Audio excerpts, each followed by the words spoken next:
ang kapayapaan ng ating mahal na Panginoon Diyos, mga kapatid at mga kapwa Kristiyano. Ngayon po ay araw po ng Biyernes, alas 8 po ng gabi. Ayan. September 15, 2023. Sa pahintulot muli ng ating mahal na Panginoon Diyos, tayo pong muli ay magkarinigan, magsama-sama. May napindot lang. Okay. Ayusin mo natin iba nating gadget.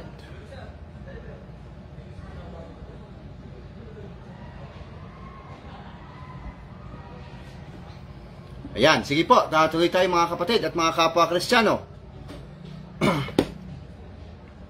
Ang programa pong Mga Tinig sa Ilang ay biblical na, historical pa, scientific na, may kasama pa pong timeline or good arrangement mga kapatid at mga kapwa Kristiyano. Ayan. Ayo po ay palagian po tayong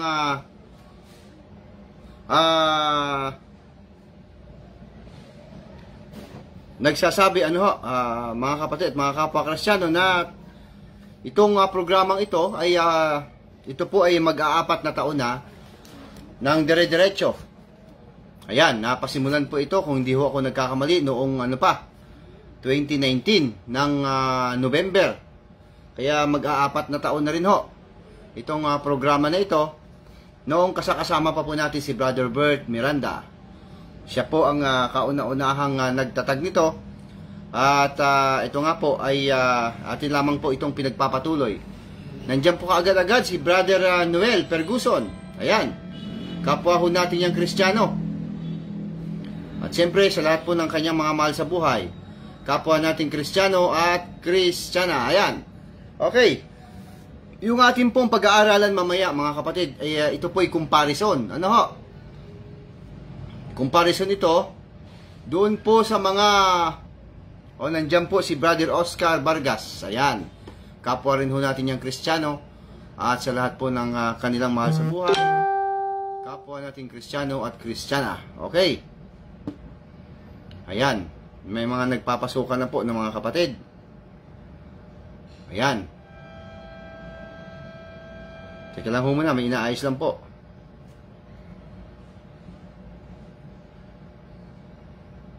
Nandyan din po si Brother Epifanio Castillo. Yan, kapwa rin ho natin yung Kristiyano. At sa lahat po ng kanyang mahal sa buhay, kapwa natin Kristiyano at Kristiyana. Okay.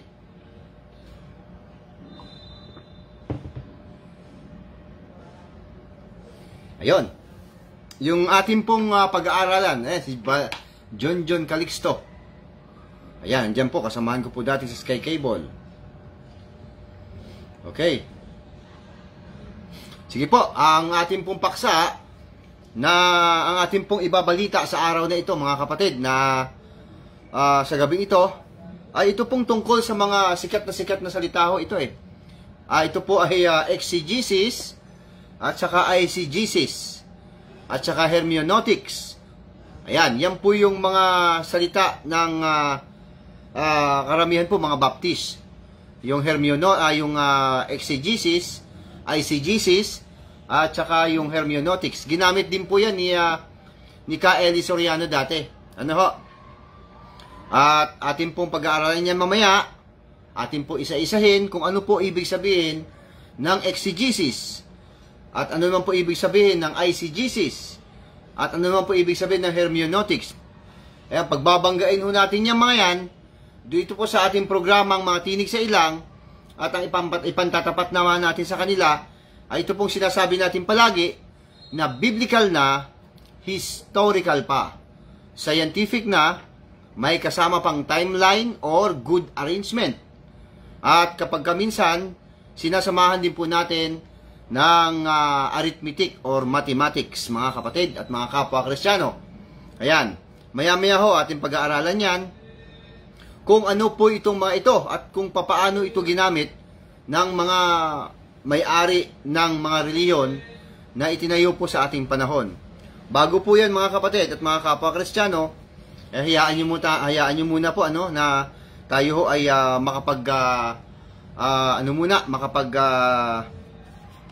review doon po sa ating mga nakaraang pinag-aralan. Ayan. At siyempre, sagutin ho natin yung pong aral naman, napalpak na aral ni Pastor Jacob Santos. Ayan, na dati pong natagabasa ng Ang Dating Daan.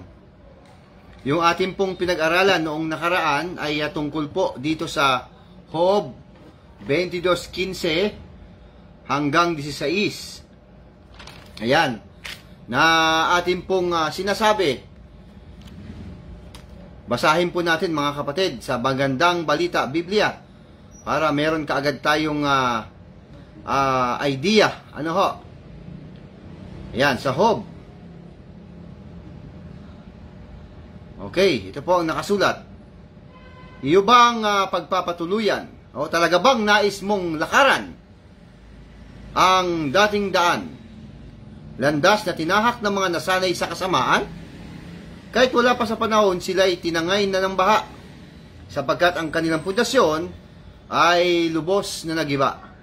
Yan po yung ating pinag-aralan o ipinaksa or ibinalita noong nakaraan po, nung Miyerkules, tungkol po ito sa Ang Dating Daan. Na ito pong binabanggit dito na Ang Dating Daan, ito po'y grupo o kalipunan nitong mga nauna. Mga time pa ho ito ni Seth, time po ni Enoch, hanggang sa dumating po si Noe. Hanggang sa nilipol po ng Panginoon Diyos yung yung grupo na yan ng mga tao. Ayan, sila po yun. Hanggang sa pumili ang Panginoon Diyos ng gagawin niyang bayan sa pamamagitan po ni Abraham. Ayan, ito po ang kanyang sinabi, mga kapatid at mga kapwa Kristiyano, ng Panginoon Diyos noong pong kinausap po niya si Abraham.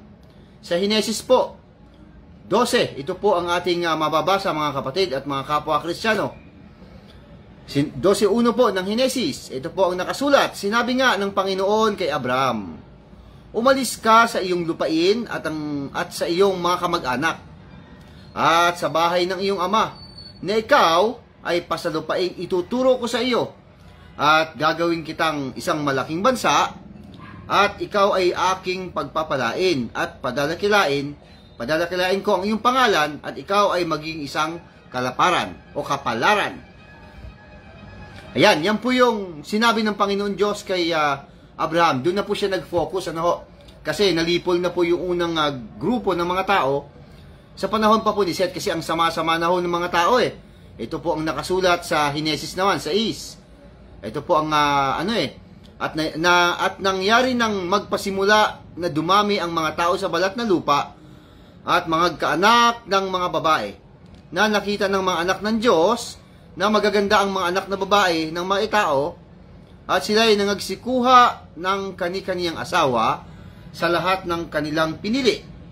At sinabi ng Panginoon, ang aking espiritu ay hindi makikipagpunyagi sa tao magpakailanman, sapagkat siya ay may laman, gayon may maging 120 taon ang kanyang mga araw. Ayan, marami na pong masasama ang tao sa panahon ni Noe, Kaya nilipol ng Panginoon Diyos. Kaya yun po yung binabanggit dito sa Job. Yan po yun. Wala nang iba. Job 22. Ulitin lang po natin ang pagbabasa. Ayan.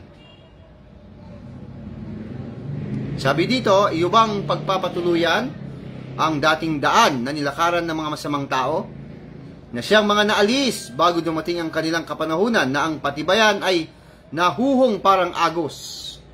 So wala na po yun. Dinaanan na po yun ng baha sa panahon ni Noe. 8 lamang po ang natira doon po sa panahon na yon, hanggang sa nagkumuha ang Panginoon Diyos ng panibagong daan. Ayan, wala na po yung dating daan na nilakaran po ng masamang tao. Wala na po yun, lalos na po yun, inagos na po yun. Gumawa ang Panginoon ng panibagong daan. Dito po sa sinabi ng Panginoon kay Abraham na gagawin po niya isang malaking bansa at pagpapalain. Walang iba kundi ang Israel. Kaya naman, ito na ang nangyari. Sa Jeremias 6:16 po, ito naman po ang sabi.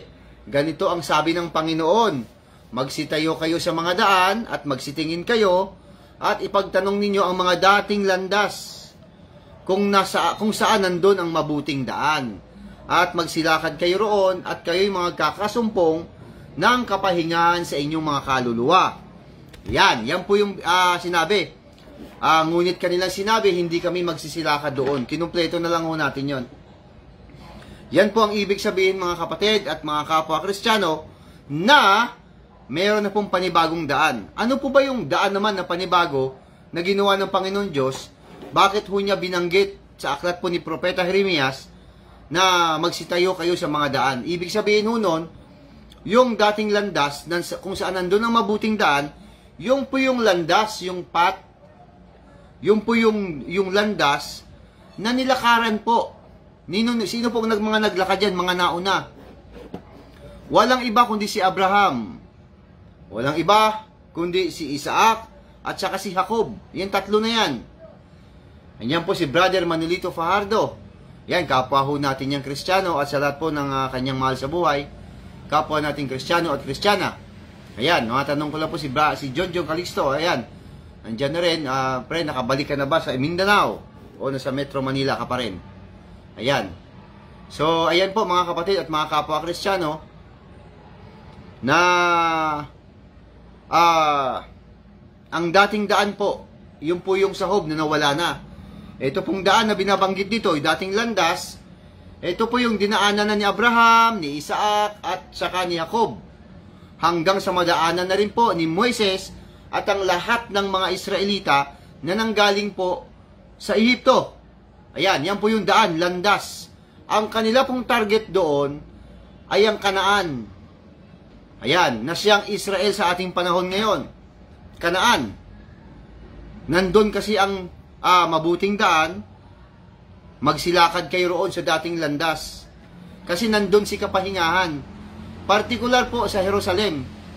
Doon po magaganap kasi magkaroon na sila ng lupain nila eh. Yung tinatawag na lupang pangako. Ayan, yan po yung kanilang target, ang Kanaan. At doon po sila magkakaroon ng sarili nilang mga tahanan, sarili nilang lupain, at sagana sa lahat ng bagay dahil inuulanan po yan at inaalagaan ng Panginoon Diyos yung Kanaan na yan dahil dyan titira ang kanyang bayan. Kung ano po yung landas na dinaanan nila, yun din po sana ang dadaanan. Ayan, ngayon, sinabi po ito ni Propeta Jeremias. Ang panahon po kasi ni Propeta Jeremias, panahon po ito ng nasa na ho sila, nasa Jerusalem na ho sila niyan. Partikular, nasa Israel na sila. Ano ho, ibig sabihin, kung nasa Israel na sila, partikular dyan sa Jerusalem, bakit sinabi pa uli ito ni Propeta Jeremias na magsitayo kayo sa mga daan? Kasi nga po, meron hindi naman ho kasi kumpleto yung mga naninirahan dyan sa Israel sa panahon na yon dahil nahati po ang Israel sa dalawa eh. Kaya yan po yung abiso o advice ng Panginoon na magsitayo kayo sa mga daan at magsitingin kayo at ipagtanong ninyo ang mga dating landas kung saan nandun ang mabuting daan. Lakad kayo roon at kayo mga kakasumpong ng kapahingahan sa inyong mga kaluluwa. Ibig sabihin, ini-invite pa po ng mahal na Panginoon Diyos ang mga Israelita. Ayan, ini-invite pa po niya. Okay. Yung iba pa pong hindi nakarating dyan sa lupang pangako. Ayan.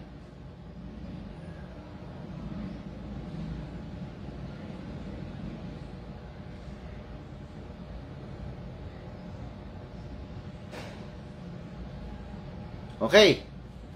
Yan po yun. Mga dinaanan po ni Abraham, ni Isaac, at saka ni Jacob. Yan po yung Kanaan. Ayan. Ganon din po si Jacob, nangako siya sa Panginoon na nagsabi siya na ibabalik, kung papatnubayan siya ng Panginoon Diyos at ibabalik sa lupain ng kanyang mga magulang, siya daw ang magiging Diyos. At natupad naman po yun. Nakabalik po si Jacob sa Kanaan, sa lupain ng kanyang mga magulang. Kaya siya nga po ang, siya po ang dominante po ng mga Israel, yung Kanaan. Ayan, hanggang sa makarating sila sa Ehipto, naalipin sila doon, at pinabalik uli sila sa Kanaan, na siya pong Israel. Magkakaroon sila ng tahanan doon, mga bahay nila, doon na sila titira. Ayan, yan po ibig sabihin ng, yung ibig sabihin ng mabuting daan, o dating landas. Ayan, magkaiba po yon. Yung dating daan, sa Job 22, sininakaran po yun ng masasamang tao eh. Ito naman pong Jeremias 6:16, yan naman po yung daan ng mga naunang mga Israelita na nauna. Ayan, ganun po ibig sabihin mga kapatid. Ayan. Okay. Magbabasa lamang tayo ng Ayan. Medyo nagluluko yata itong aking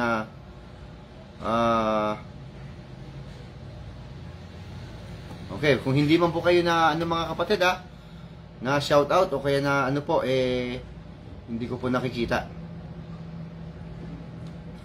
Siguro okay na ho yan.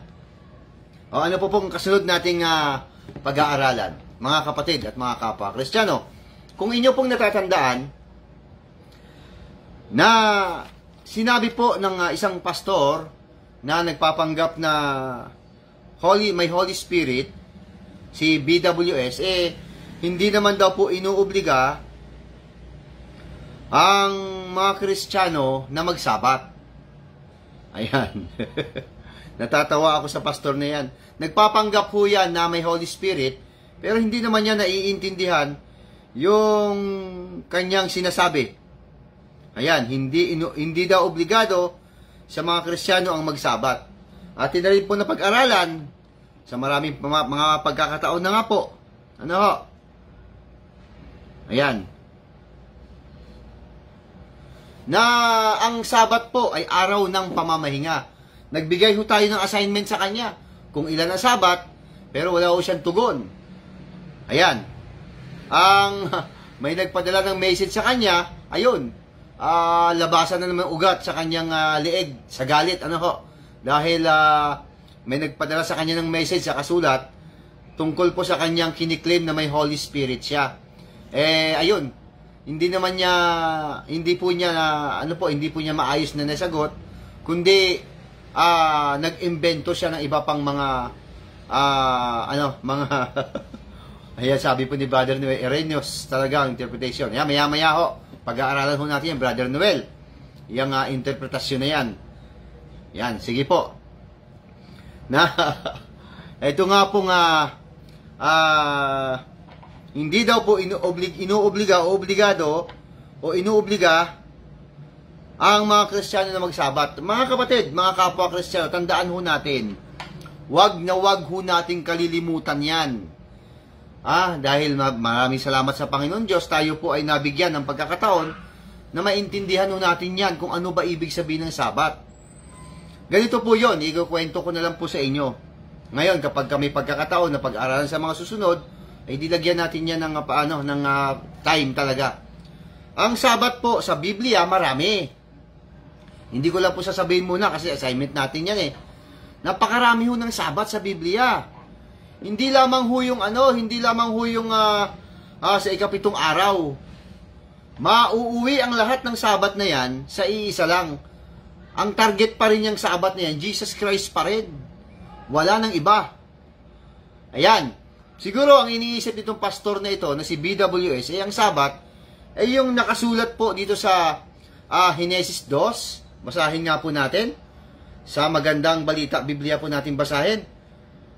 Ayan, sa 2. Ito po ang ating mababasa, mga kapatid. Nilikha nga ng Diyos ang langit at ang lupa at ang lahat ng bagay na naroon. Tinapos niyang likain ang lahat ng ito sa loob lang ng 6 na araw at siya ay nagpahinga sa ikapitong araw. Pinagpala niya ang ikapitong araw at itinuring itong banal. Sapagkat sa araw na ito siya nagpahinga matapos likain ang lahat, ganito ang paglika sa langit at lupa. Ginawa po niyang banal ang ikapitong araw. Yan, kaya ang utos niya, ipangili ng Sabat doon sa Israel. Ipangili ng Sabat. Dapat wag magtatrabaho sa ikapitong araw, mga kapatid. Dahil 6 days, gumawa ang Panginoon, then pag 7 days, dapat magpahinga ang tao. Alam niyo po ba na napakabuti ng Panginoon Diyos? Super duper buti talaga ng Panginoon Diyos. Bakit? Gusto niya ang tao lagi may pahinga.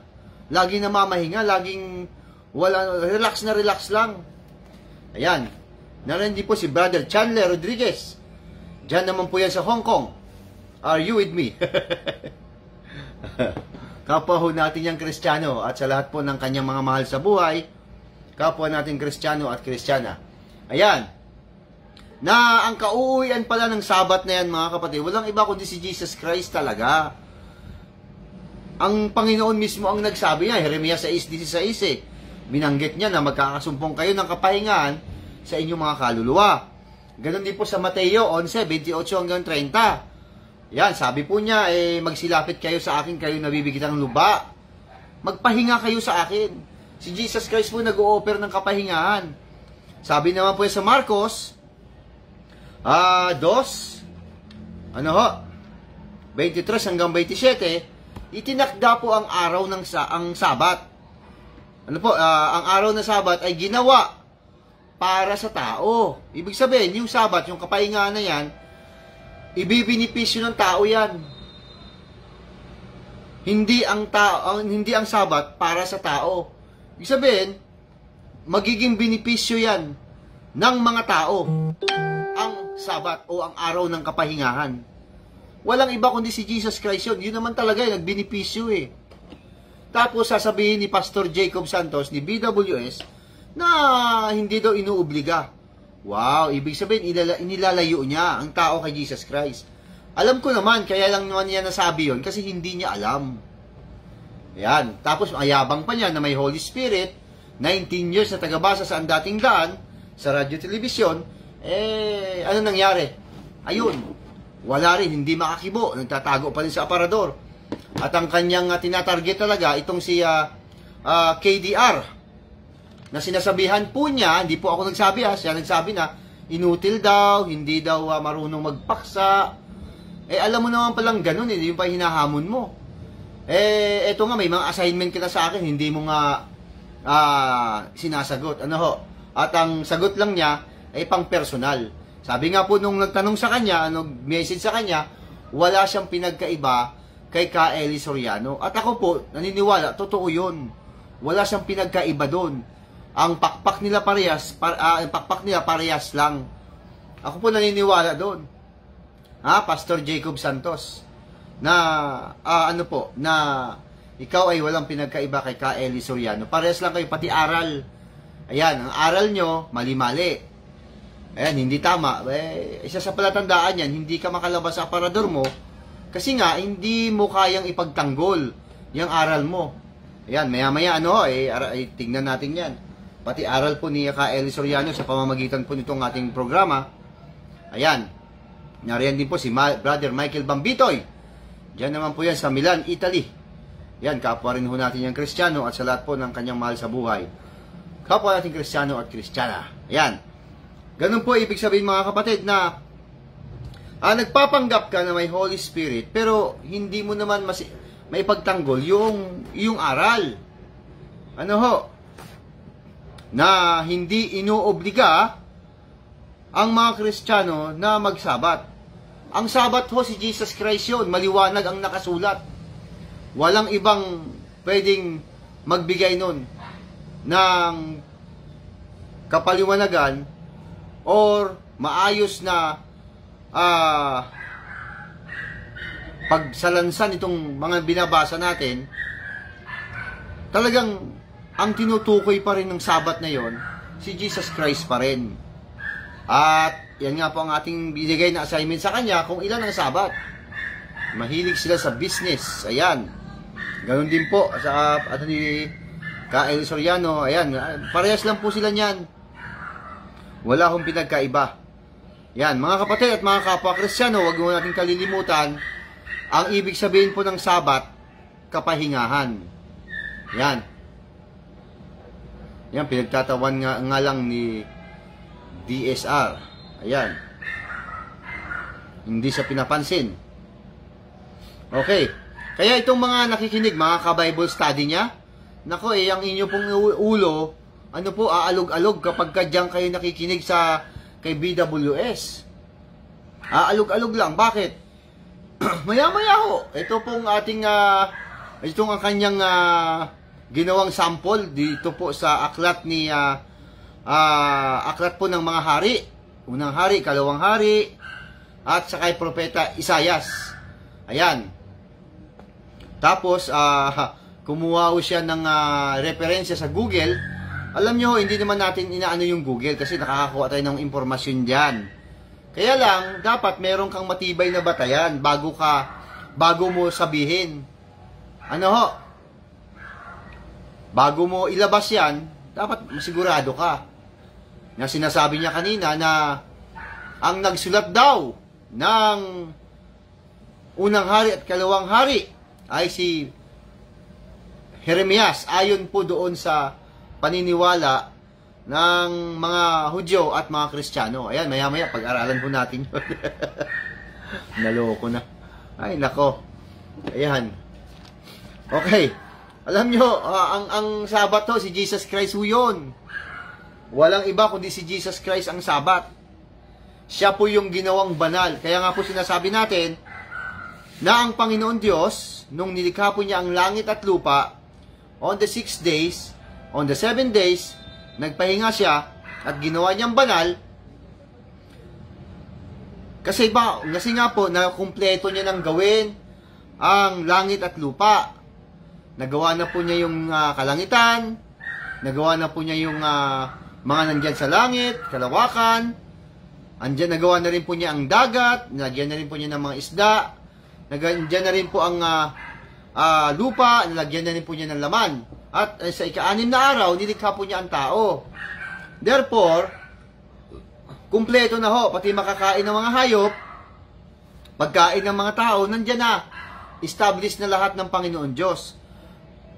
Sa ika-6 na araw. Isa na lang po ang kulang. Ano po yung kulang na yon? Kinakailangan ang tao po, lagyan po niya ng kapahingahan. Kaya nga po sabi niya, sabi po ng Biblia, nagpahinga ang Panginoon Diyos. Magtatanong tayo, napapagod po ba ang Panginoon Diyos? Siyempre, hindi po napapagod ng Panginoon Diyos, makapangyarihan ho yun At saka wala naman siyang laman, wala naman siyang buto at dugo. Siya po ay espiritu. Hindi ho napapagod ng Panginoon Diyos, pero bakit siya nagpahinga? Ang sagot po ni Jesus Christ doon, sa Marcos 2 at 23, basahin nun natin. Ito po yung sagot sa tanong na bakit nagpahinga ang Panginoon Diyos. O, ito na. Isang araw ng pamamahinga, naparaan si Jesus sa kanyang mga alagad at ang kanyang mga alagad sa triguhan. Habang sila'y naglalakad, ang mga alagad ay pumitas ng trigo. Sinabi ng mga Pariseo kay Jesus, tingnan mo ang ginawa ng iyong mga alagad. Mahigpit iyang ipinagbabawal ng kautusan sa araw ng pamamahinga. Pinapatay po ang mga nagtatrabaho sa araw ng pamamahinga. Sinagot naman sila ni Jesus, hindi pa ba ninyo nababasa ang ginawa ni David? Noong panahong si Abiatar ang pinakapunong pari, nang si David at ang kanyang mga kasamay magutom at walang makain, pumasok siya sa bahay ng Diyos at kumain ng tinapay na handog sa Diyos. Binigyan pa niya ang kanyang mga kasamahan. Ayon sa kautusan, ang mga pari lamang ang may karapatang kumain niyaon. Sinabi rin ni Jesus, itinakda ang araw ng pamamahinga para sa tao. Hindi nilikha ang tao para sa araw ng pamamahinga. Ang anak ng tao ay Panginoon maging ng araw ng pamamahinga. O yun po yung sagot. Bakit nagpahinga ang Panginoon Diyos? Kasi para pala sa tao yun. Ayan. Therefore, walang iba, ang kapahingahan nga, si Jesus Christ nga. Siya si Sabat. Tapos sasabihin ni Pastor Jacob Santos, ni BWS, hindi daw inuobliga ang mga Kristiyano na magsabat. Para lumalabas, hindi daw inuobliga ang mga Kristiyano na mag-Jesus Christ. Pero Kristiyano, ang gulo, no? Kaya hindi niya naiintindihan ang kanyang mga pinagsasabi. Kaya ang mga nakikinig sa kanya, yung mga ulo nun, aalog-alog. Dapat, yun, punong-puno. Ayan, ulitin ko lang po ang pagbabasa. Sinabi rin ni Jesus, ang Jesus Christ po, ang ating mahal na Panginoon na nagsabi, itinakda ang araw ng pamamahinga para sa tao. Nung palang nilikha ng Panginoon Diyos, ang ikapitong araw, para pala sa tao yun, hindi para sa Diyos. Kaya siya nagpahinga. Kaya dapat ipangilin, magpahinga ang tao. Ayan. Nung dumating na po si Jesus Christ, siya yung katuparan ng kapahingahan. Hello. Therefore, dapat lagi tayo nagpapahinga. Pag may Jesus Christ ka sa buhay, dapat relax na relax lang yan. Lagi nagpapahinga. Kasi nga may Jesus Christ na eh. Siya po ang tinatawag, siya po ang tinutukoy na si Sabat. Sabi niya rito, ang anak ng tao ay Panginoon, maging ng araw ng pamamahinga. Kasi nga po, ang nangyari ay etong mga kumuha po sila ng ng trigo, pumita sila, kumain sila, nagutom eh. Ayan, nagutom sila. Hindi po nilalabag ni Jesus Christ ang araw ng pamamahinga na dapat huwag magtrabaho. Bakit pumitas? Bakit nagtrabaho itong mga alagad? Nakita ng mga Pariseo, bawal magtrabaho. Si Jesus Christ na ang nagsabi na habag ang nais ko at hindi hain. Ayan. Ibig sabihin po, literal na po na dumating sa lupa si araw ng pamamahinga. Isa sa katuparan na po niya, yung tinatawag na kapahingahan. Ayan.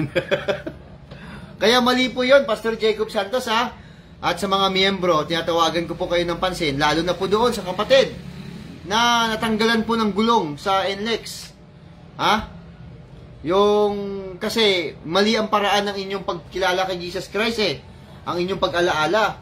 Yung kapatid po, yung kanyang sasakyan, na natanggalan ng gulong sa NLEX, ang ating pong sabi, yan ay isang paraan ng pagsaway sa inyo ng Panginoon. Kasi mahal niya kayo. Mahal kayo ng Panginoon. Alam naman niya ang laman ng puso niyo na kayo pong mag-asawa ay mabait. Ayan. Kaya, isang paraan po yan ng pagpalo o pagsaway ng Panginoong Diyos sa inyo, ni Jesus Christ, na kayo po ay matanggalan ng gulong. At huwag ho kayong magpapaniwala dyan kay Black Widow Spider na namamag-asa pa na iniligtas. Dapat lang talaga ipagpasalamat yon dahil sinasaway po ni Jesus Christ at pinapalo ang lahat ng kanyang minamahal. Sabi po niya sa 3:19 po ng Apokalipsis, sinasaway ko at pinapalo ang lahat ng aking minamahal. Kaya kapatid na natanggalan ng gulong sa NLEX, huwag nyo na pong hintayin pa na madalawahan kayo. Bakit? Kasi baka hindi nyo na magustuhan ang pangalawa. Ayan. Opo, tama po yun na Brother Michael Bambitoy. Yun nga po yun. Na natanggalan ng gulong. Nung sinabi ko, nasaktan si BWS. Na masaya daw ako. Ang sinabi ko po, masaya talaga ako. Hindi dahil nagkaroon ng ganon. Kundi masaya ako dahil wala hong napasama. Wala hong nasaktan. At dapat niyang ipagpasalamat sa Panginoon Diyos. Ang sabi ko, yan ay paraanan ng pagpalo sa inyo, pagsaway sa inyo. Bakit? Nagkaroon ba ng kasalanan? Oo. Hindi po tama ang inyong pag-alaala kay Jesus Christ. Bakit? Kasi pinapahirapan nyo pa sarili nyo. Ayan. Dapat hindi na kayo pupunta doon sa Bulacan. Diyan na lang kayo sa bahay nyo. Bakit? Wala ba ang Panginoon dyan? Wala ba ang presensya ng Panginoon dyan sa bahay nyo? Hello! Ay, huwag kayo magpapaniwala niya kay Black Widow Spider. Ayan. Ay, nako. Ayan po mga kapatid at mga kapwa Kristiyano, yung ating pong nagbalik tanaw lamang po tayo doon sa sinabi na hindi daw inuobliga. Nakakatakot po yung ganung pananalita. Ayun po si Bibialin, ang aking mahal na anak. Andyan po.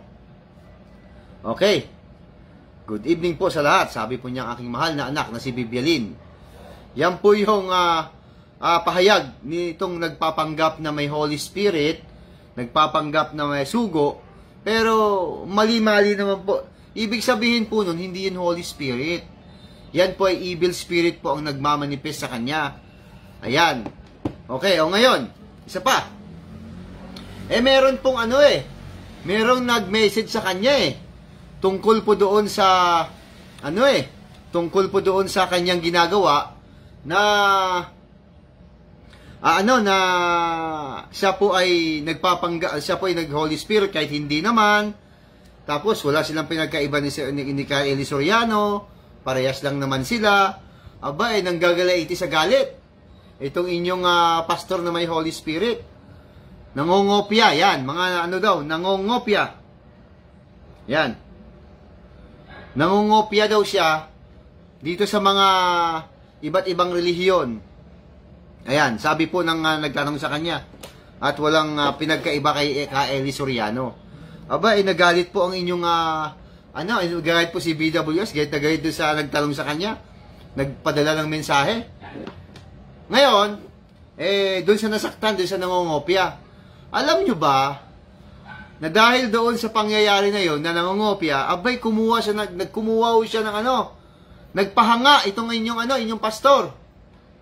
Tungkol po dito, sa nakasulat po sa ikalawang hari. Basahin nga po natin mga kapatid para meron tayong idea. Sa ikalawang hari po 20. Ito po ang ating mababasa. Sa magandang balita po natin pagbasahin at atin pong pag-aralan. Kasi ang sabi po niya dito mas detalyado daw ang kay Propeta Jeremias. Ibig sabihin kino-compare niya yung sinabi ni Propeta Jeremias doon naman sa sinabi ni Propeta Isaias. So, ito po. Babasahin po natin ang ikalawang hari, 20. Simulan natin sa 1 hanggang 6 po, mga kapatid. Ito pong nakasulat. Para mayroon tayong idea na ho. Ito na, bago ito. Nang panahong iyon, nagkasakit ng maluba si Haring Ezekias. Dinalaw siya ng propetang si Isaias na anak ni Amos. At sinabi sa kanya, ipinapasabi ng Panginoon na ayusin mo na ang iyong kaharian sapagkat malapit ka ng mamatay. Yan po ang sabi sa kanya ni Propeta Isaias. Ayon po sa nakasulat sa aklat po ng mga hari, ikalawang hari. Kay Carlito. Humarap si Haring Ezekias sa dingding at nanalangin sa Panginoon. Alalahanin po sana ninyo, Panginoon, na namuhay akong tapat sa inyo. Buong puso ko pong ginawa ang lahat ng bagay ayon sa inyong kagustuhan. At buong kapaitang umiyak si Ezekias. Ayan, nandyan po si Sister Rosita Rojas. Ayan, kapwa ho natin yan Kristiyana. At sa lahat po ng kanyang mga mahal sa buhay, kapwa natin Kristiyano at Kristiyana. Yan, God bless din po sa inyo. Sister Rosita Rojas. Ayan. Okay.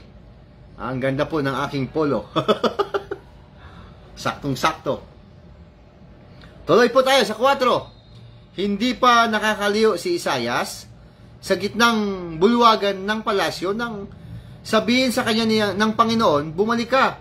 Sabihin mo kay Ezekias, ang hari ng aking bayan, narinig ko ang iyong panalangin at nakita ko ang iyong pagluha. Kaya, pagagalingin kita. Sa 3 araw, makakapasok ka na sa templo. Mabubuhay ka pa ng 15 taon. Hindi lamang iyan, ililigtas pa kita at ang lungsod na ito sa kamay ng hari ng Assyria. Ipagtatanggol ko ang lungsod na ito at alang-alang sa aking karangalan at sa aking pangako kay David na aking lingkod. Ayan, yan po yung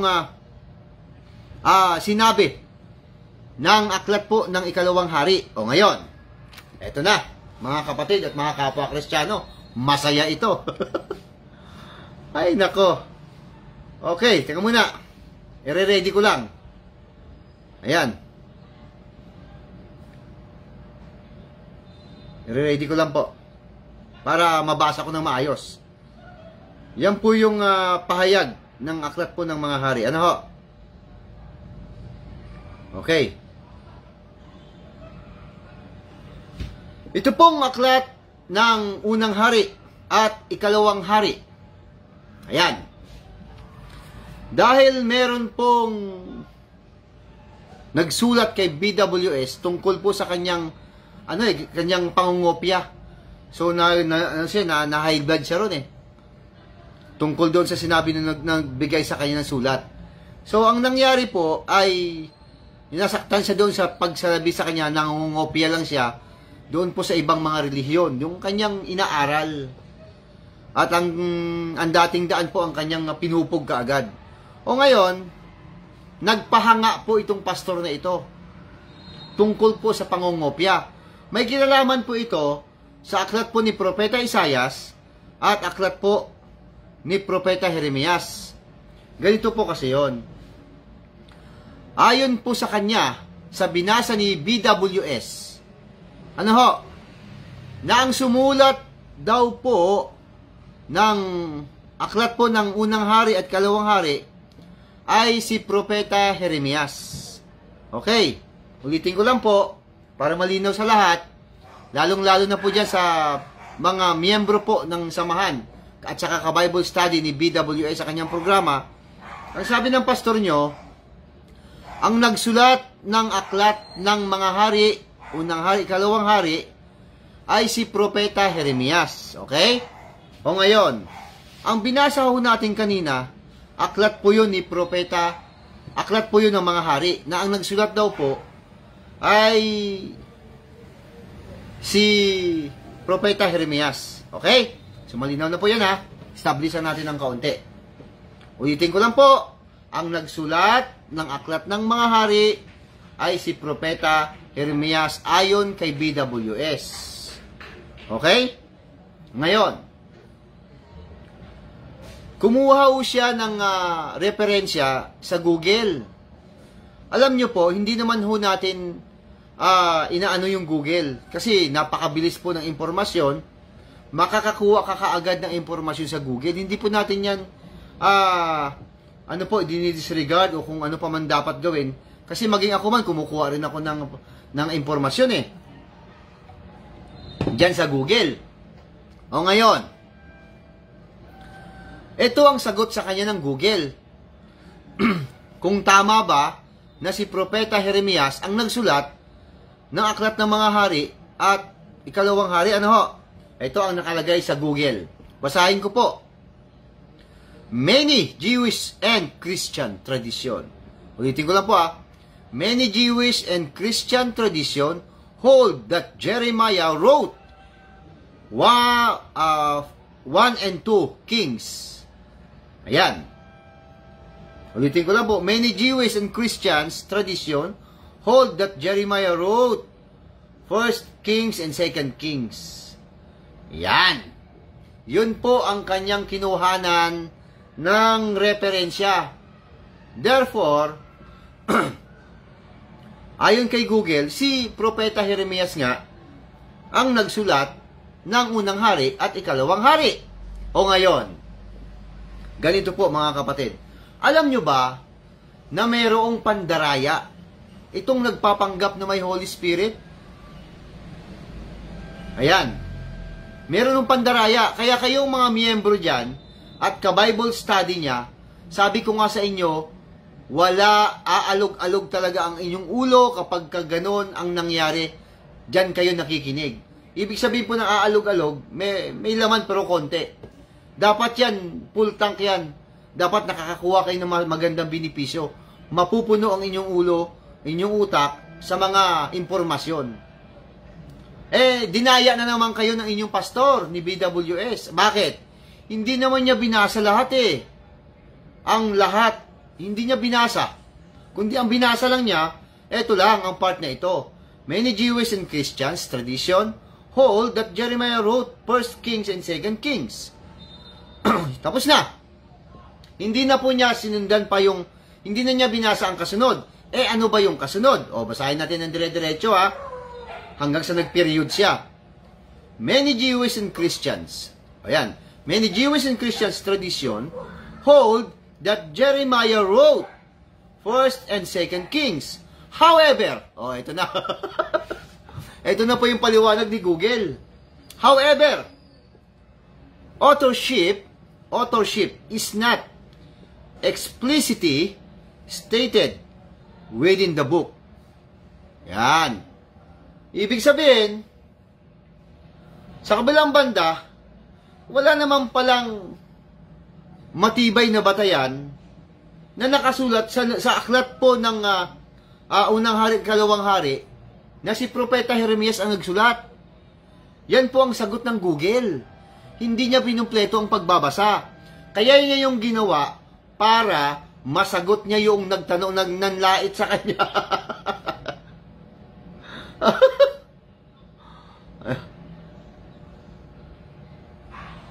Ayan. Sige po, maya-maya po, Brother Oscar, pag-aaralan ho natin yan. Alam nyo, ganito yan. Sabi ko nga po, magkakaiba po ang programa. Ayan, at ipinagmamalaki ko po yun. At ako po ay nagpapasalamat sa Panginoon Diyos. Dahil meron tayong biblical na, historical pa, scientific na, may kasama pang timeline or good arrangement. At may mathematics pa yan. Pag yan meron tayo niyan, hindi tayo maliligaw. Yan, patutunayan ko sa inyo mamaya. Hindi ho natin yung Google. Tama po yung Google. Kumuha lang siya ng referensya na ang mga Hudyo daw at mga Kristiyano ay merong tradisyon, no? Pinanghahawakang tradisyon na si Jeremias daw talaga ang nagsulat ng unang hari at kalawang hari. Ayan. Kaya lang, may kasunod pa na words. However, sa kabilang banda, authorship is not explicitly stated within the book. Wala naman palang malinaw na batayan na nakasulat na si Jeremias ang nagsulat. Ngayon, eto na. Ayan. Okay. Eto na po ang ating pong dapat maintindihan, mga kapatid. Sabi ko nga po sa inyo, at lagi nating ibinabalita, dapat kumuha tayo ng batayan sa Biblia. Kung wala hong nakasulat sa Biblia, dahil sinabi ni Google, walang nakasulat, walang malinaw nakasulat, kinakailangan gamitan natin ito ng history. Gamitan natin ito ng mathematics, ng science, para magkaroon tayo ng good arrangement. Ayan. O ngayon, may pandaraya kasi na ginawa ang inyong pastor, si BWS. Hindi niya binasa ang kasunod. However, authorship is not explicitly stated within the book. Wala pong malinaw na hindi malinaw. Therefore, 50-50 ito. Maaring si Jeremias ang nagsulat ng unang hari, kalawang hari, maaring hindi siya. Pero bakit ba niya ginawa ito? Kasi magpapahanga siya doon sa nagtuligsa sa kanya, doon sa nanlait sa kanya na siya po'y nangungopia. Ayun, labas ang ugat niya ron eh. Ayan, gusto niya ipahiya. Meron siyang ginamit na salita dito na tungkol po doon sa kay Haring Ezekias na nagkasakit. Basahin natin uli sabi po ng Google, hindi po malinaw, 50-50 yun kung si Propeta Jeremias ang nagsulat ng unang hari, kalawang hari, or hindi siya ang nagsulat. Ayan, 50-50 po. Ayon din po kay Google na hindi binasa ni BWS, dinaya kayo. Ngayon, balikan ho natin yung nakasulat dito sa unang hari, sa ikalawang hari. Ayan, ikalawang hari ho tayo Ikalawang hari, 21 hanggang 6. Okay, isa-isayin natin. Makinig ko kayo mabuti Kasi kinumpara niya ito, yun naman sa sinabi ni Propeta Isaias. Same din, same. Same happen, same activity. Ayan, nang panahong iyon, nagkasakit ng maluba si Haring Ezekias, Dinalaw siya ng propetang si Isaias, na anak ni Amos. At sinabi sa kanya, ipinapasabi ng Panginoon, ayusin mo na ang iyong kaharian. Ibig prepare ka na, ayusin mo na yan. Sabagat malapit ka nang mamatay. hindi ka na gagaling sa sakit mo na iyan. Ayan, sinabihan po siya niya, propeta Isaias. Umarap si Hari Ezekias sa daigdig at nanalangin sa Panginoon. Alalahanin po sa inyo, Panginoon, na namuhay akong tapat sa inyo, buong puso ko pong ginawa ang lahat ng bagay ayon sa iyong kagustuhan, at buong kapaitang umiyak si Ezekias. Hindi pa nakakalayo si Isaias sa gitnang bulwagan ng palasyo nang sabihin sa kanya ng Panginoon, bumalik ka. Sabihin mo kay Ezekiel, ang hari ng aking bayan, narinig ko ang iyong panalangin at nakita ko ang iyong pagluha. Kaya pagagalingin kita. Ayun, pagagalingin kita. Sa 3 araw, makakapasok ka na sa templo. Mabubuhay ka pa ng 15 taon. So may sinabi ang Panginoon na gagaling pa si Haring Ezekias. Gagaling siya at makakapasok pa siya sa templo at 15 years pang additional sa kanyang buhay. Yan, pagagalingin kita. Okay. 2 hari, isinulat yan ni Propeta Jeremias ayon kay BWS na binasa niya kay Google na hindi naman tinapos. Ngayon, binabanggit dito kasi na involved dito si Propeta Isaias sa nabi ng aklat na ito. Ibig sabihin, aktual na si Propeta Isaias pala ang aktual niyang naganap ang pagpunta kay Haring Ezekias. Kaya babasahin natin sa aklat naman ni Propeta Isaias. Ayan, sa kapitulo 38. Ang talata po'y 1 din tayo para maganda. Ayan, pakinggan niyo pong mabuti, same din po ang activities, same din. O basa. Isaias 38:1 hanggang 5. Ito po ang nakasulat. Nang panahong iyon, nagkasakit ng maluba si Ezekias at nasa bingit na ng kamatayan. Kaya siya'y dinalaw ni Isaias. Ayan. Na anak ni Amos. Sinabi niya sa hari, ang utos ito ng Panginoon. Ipatawag mo ang iyong sambaya at gawin mo na ang iyong mga huling habilin. Sapagat hindi ka nagagaling, mamamatay ka na. Pagkarinig nito, humarap siya sa dingding at nanalangin, O Panginoon, alam ninyo kung paano ako mamuhay sa iyong harapan. Naglingkod ako sa iyo ng natapat at ang ginawa ko'y pawang nakalulugod sa iyong paningin. Pagkatapos nanangis siya ng malakas, umiyak na. Muling nagsalita ang Panginoon kay Isaias. Yan. Ang sabi sa kanya, sabi mo kay Ezekias, ang sinasabi ng Panginoon, ang Diyos ng iyong ninulong si David, nakita ko ang iyong pagluha at narinig ko ang iyong dalangin. Kaya dagdagan ko pa ng 5 taon ng iyong buhay. Hindi lamang iyon, ikaw ay ang iyong sud ay ito'y hindi makapapahamak, sapagat ipagtatanggol ko kayo sa haring ng Assyria. Ayan. So may, ano po, ibig sabihin, mga kapatid, pag hindi nyo po nakakuha ang ibig sabihin, pwede ko naman pong ulitin. Ayan. Bakit ho natin ito pinag-aaralan? Yung dalawang propeta na yan, ay same scenario po ang kaganapan.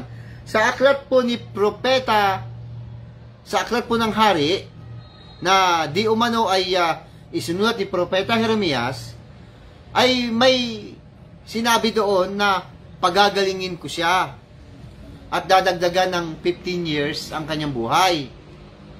Samantalang dito kay Propeta Isaias, walang sinasabi na pagagalingin, kundi dadagdagan ang kanyang buhay. Ayan. So meron pong pangyayari na hindi sinabi at merong hindi sinabi. Yan. Ang magkakaiba ho, doon po sa ikalawang hari na binasa natin kanina, 20 at 6 ng ikalawang hari, ay sinabi doon na pagagalingin ko siya, dadagdagan ng 15 years pa ang kanyang buhay. Dito naman sa aklat ni Propeta Isaias, pagagalingin ko siya. Dadagdagan ko ng 15 years ang kanyang buhay. Okay. So ngayon, ito na may question.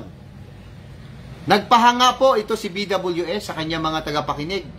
Hindi ko alam kung bakit ganito ang kanyang attitude. Hindi ho ganyan ang Holy Spirit, na guided ka ng Holy Spirit. Hindi ho ganun yun, na nagyayabang ka.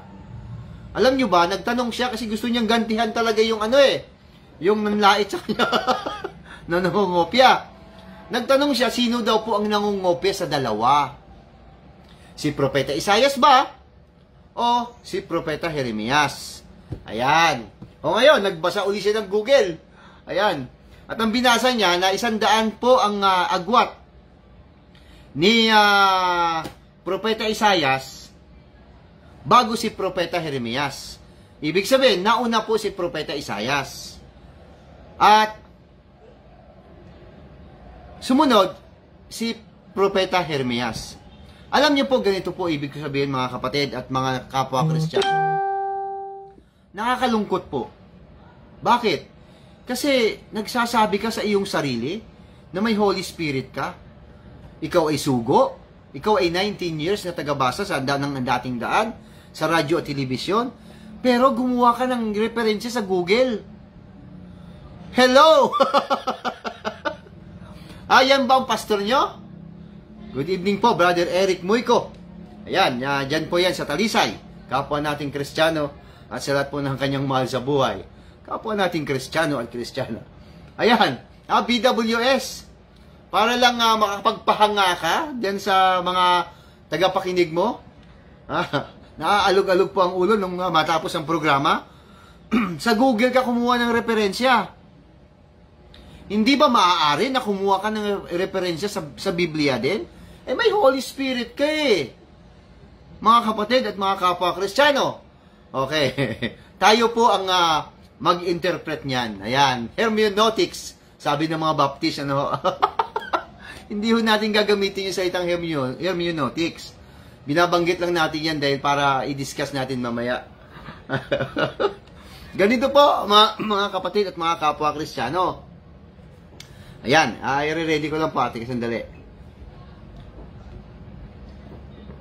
Ayan, inom na ako ng tubig. Okay.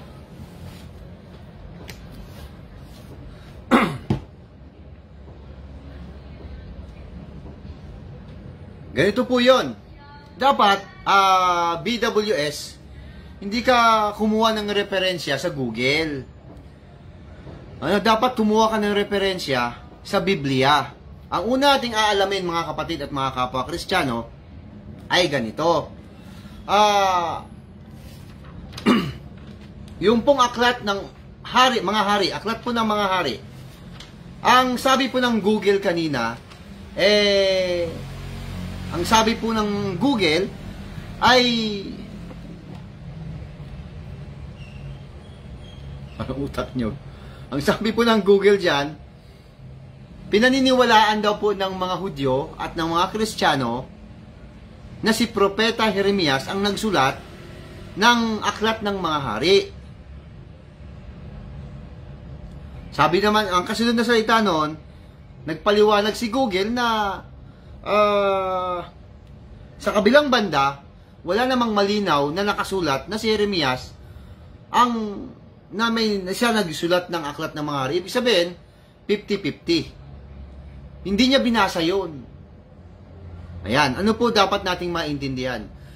Nagyabang ang inyong pastor, sino daw po ang nauna, ang nangopya? Ayan, sino daw po ang nangopya? Ang sagot natin doon, walang nangopya. Sabi po niya, mas detalyado pa raw ang sulat ni Propeta Jeremias, yung ikalawang hari nga, kaysa sa sulat ni Propeta Isaias. Kung ikaw po ay may Holy Spirit, ikaw ay sugo, dapat hindi mo binabanggit ang mga salita na yan. Dahil parehas propeta ng Panginoon yan eh. BWS. Mas, detalyado daw. Anong detalyado doon? Parehas lang naman detalyado. Ano ba nangyari? Kasi sa aklat po ng hari, kalawang hari 20 at 6, nakalagay po doon, pagagalingin ko siya, dadagdagan ng 15 years. Sa aklat naman ni Propeta Isaias, walang nakalagay na pagagalingin, kundi dadagdagan ng 15 years. Understood na yon na pagagalingin. Ayan. BWS, para ka lang makapagpahanga.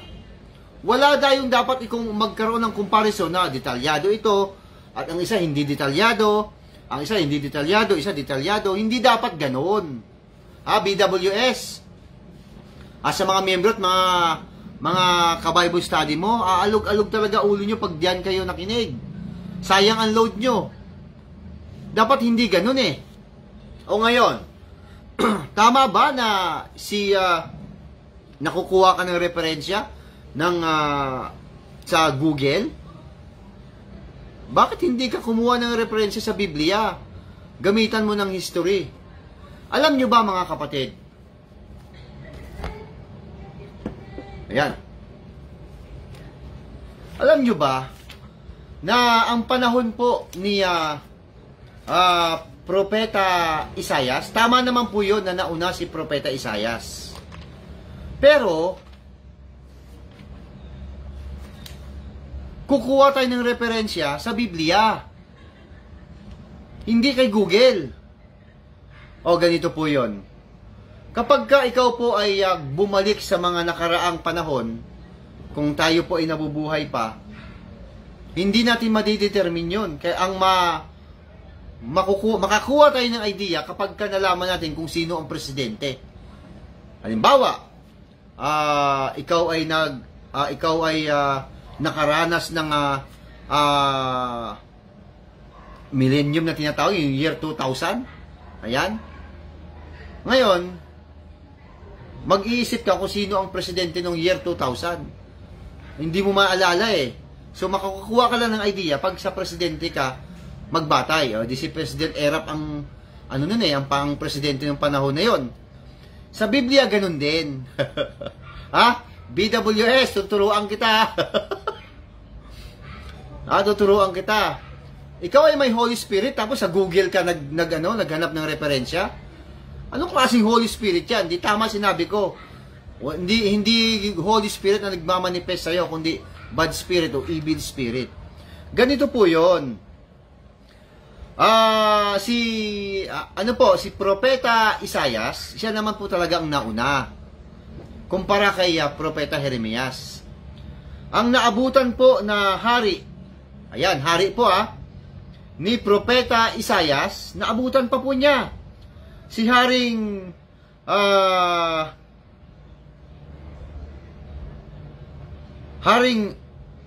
Oseas. Ayan, si Haring Oseas po naabutan pa ni Propeta Isaias. Ayan, basahin muna natin mga kapatid Ayan, para maganda po ang ating pag-aaral at pagbabalita. Ayan.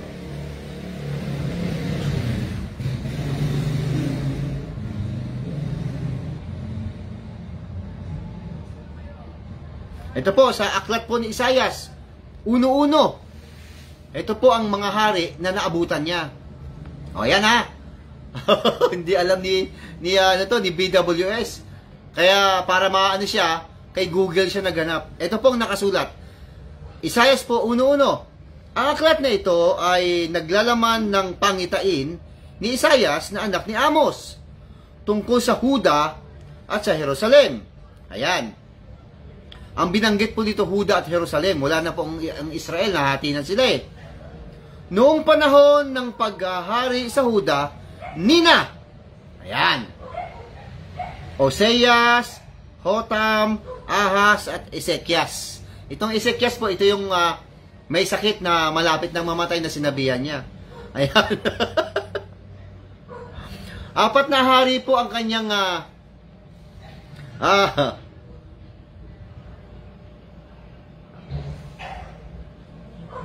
ayan. Yan po yung mga hari na naabutan o mga katay, mga kapanahon ni Propeta Isaias. Si Haring Oseas. Ayan. 4 po sila. Si Haring Oseas. Tapos, sumunod na hari, si Haring Hotam. Sumunod na hari, si Haring Ahaz. At ang sumunod na hari, si Haring Ezekias. Yung 4 na yan, ang Ano po yan ang propeta dyan, si Propeta Isaias. Papaano naman po kay Propeta Jeremias? Ayan. Hindi na kailangan ng Google, Pastor Jacob Santos or BWS, hindi kailangan ng Google. Dapat, may Holy Spirit ka, hindi mo alam. Ikaw talaga puro kakalokohan. Ito po yung mga naabutan ni Propeta Isaias. Ulitin ko lang po, si Haring Oseas, si Haring Hotam, si Haring Ahas, at si Haring Ezekias. Ayan. Nung mamatay na po si Haring Ezekias, naabutan pa rin ni Propeta Isaias si Manases. Ayan. Okay. Kung bibigyan ho natin ng talata itong apat na ito, baka abutin tayo ng babasa po yan sa Kronika. Ikalawang Kronika, 26:3. Ayan. Marami po mauubos ang oras natin. Yung apat na yan, andyan po si Propeta Isaias. Paano si Propeta Jeremias? O ngayon, nadagdagan po ng hari, si Haring Manases. Sumunod na hari, si Haring Amon. Yan. O ngayon, sumunod na hari, si Haring Hoseas. Yan. Diyan na ngayon pumasok si Propeta Jeremias. Kay Haring Hoseas. Bakit? Kasi, nung mamatay po si Haring Hoseas, gumawa pa si Propeta Jeremias ng awit panluksa. Hello. Yan po ang referensya natin. Biblia pa rin. Hindi Google. Ayan, halos nakalimang hari ang inabot ni Propeta Isaias hanggang sa dumating na po si Propeta Hoseas, panahon naman po yan ni Propeta Jeremias. Ayan. Kaya ito po ang mga numero. Mathematics po tayo Ayan, magkukuha nga ako ng calculator para maganda. Ayan. Kasi, binasa po niya doon sa Google uli na ang agwat po ni Propeta Isaias at ni Propeta Jeremias ay 100 years. Tingnan natin kung aabot ng 100 years. Siguro, maaaring umabot naman, pero hindi naman ma-eksakto. Okay, ganito po. Ayon po sa ikalawang Kronika 26:3, 52 years naging hari si Haring Oseas, 52. So, apat po yun magkasunod-sunod. 52. Okay? Sumunod na naging hari ay si Haring Hotam. 16 years naman siya naghari. Ayan. Sumunod na hari ay si Haring Ahas. 16 years din po siya naghari. Ayan. At ang pang-apat na hari ay si Haring Ezekias. Ito po yung may sakit na sinabihan po ni Propeta Isaias na mamamatay ka na. Siya naman po ay naghari sa loob po ng 29 years. So, apat po yun 52, 16, 16, tsaka 29. I-equals natin 81 years. Ayan, okay. 81 years. So, 81 years, posible, more or less 100 nga. More or less 100 nga. Kasi hindi naman magsakto yun Kaya lang, mga kapatid at mga kapwa Kristiyano, nakakahiya. Walang kwentang pastor pagkaganyan. Lalong-lalo na, ikaw ay nagpapanggap na may Holy Spirit, ikaw ay sugo, 19 years kang tagabasa ng Andating Daan, tapos kumukuha ka ng referensya sa Google. Bakit? BWS, hindi mo ba kaya ang Biblia? Para sabihin sa mga tagapakinig mo na ito referensya. O, ayan. Di tapos ang usapan. Kita mo may numero. Sabi ko nga po, lagi kong ibinabalita, ang programang ito, biblical na, historical pa, scientific na, may kasama pang timeline or good arrangement. At pagkaminsan, may mathematics din. Mahalaga po ang mathematics. O, kita nyo ngayon. Nakuha natin yung eksaktong time. 81. Kaya lang, more or less po yun. No? Tama, maaaring umabot ng 100. Ano ho? Kaya, ang nakakahiya, sa Google kumuha. Ang pastor nyo, si BWS. Ang nakakahiya, kay Google kumuha. Ayan. O ngayon, dito pa sa isang Google, na hindi niya itinuloy ang pagbabasa. Na, alam niyo ho, na ang binasa ay Google, kung sino ang nagsulat ng aklat ng mga hari. Ayan, ulitin lang natin ang pagbabasa, ho, para meron tayong idea. Ayan, ang sabi dito, pinangangambahan pinaniniwalaan. Many Jewish and Christians tradition holds that Jeremiah wrote 1 Kings and 2 Kings.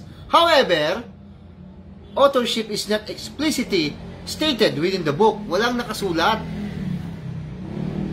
Yan po ang hindi niya binasa. Diyan kayo dinaya.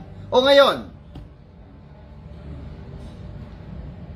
ang sabi dito, marami po sa mga Hudyo at mga Kristiyano ang naniniwala at mahigpit ng pinaniniwalaan nila na ang Propeta Jeremias ay nagsulat ng aklat ng mga hari. Yan. Siyang tradisyon. Alam nyo ba na hindi po tinatanggap ni Jesus Christ ang mga tradisyon? Hello, Pastor Jacob Santos. Ayan, sa Google ka na naghanap ng referensya, hindi ka tumakbo sa Biblia, ayan, pinaniwalaan mo pa yung tradisyon na kung saan galit na galit si Jesus Christ dyan. O basahin natin sa isang talata po ng Kolosas, mga kapatid at mga kapwa Kristiyano. Ito po ang nakasulat. Ayan. Ito.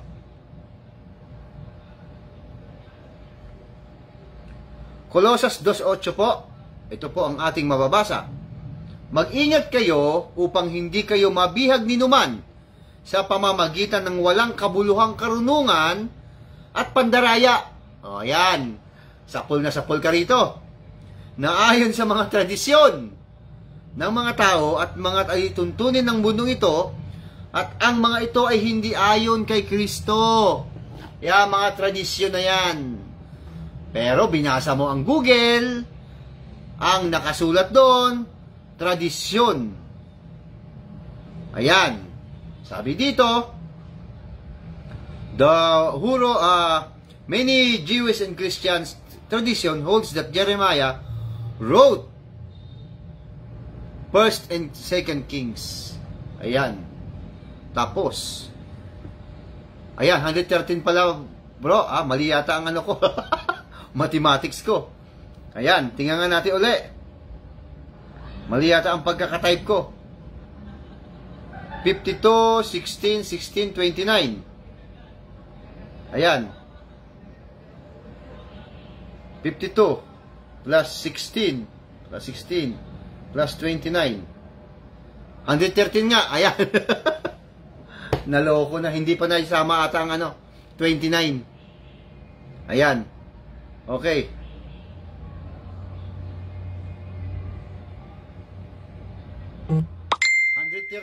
Tama. Ayan, maraming salamat po sa pagtutuwid, Brother Oscar. 113. So, ganun pa rin, more or less, maaari na tumama na 100 po ang pagitan. Ayan, kasi meron pa pong Haring Manases Tapos, meron pa pong sumunod na hari ay meron tayong kopya niyan. Hindi tayo maliligaw. Ang sumunod na hari, si Manases at saka si Amon. Saka dumating po si Propeta Oseas. Doon na po pumasok si Propeta Jeremias. Ayan.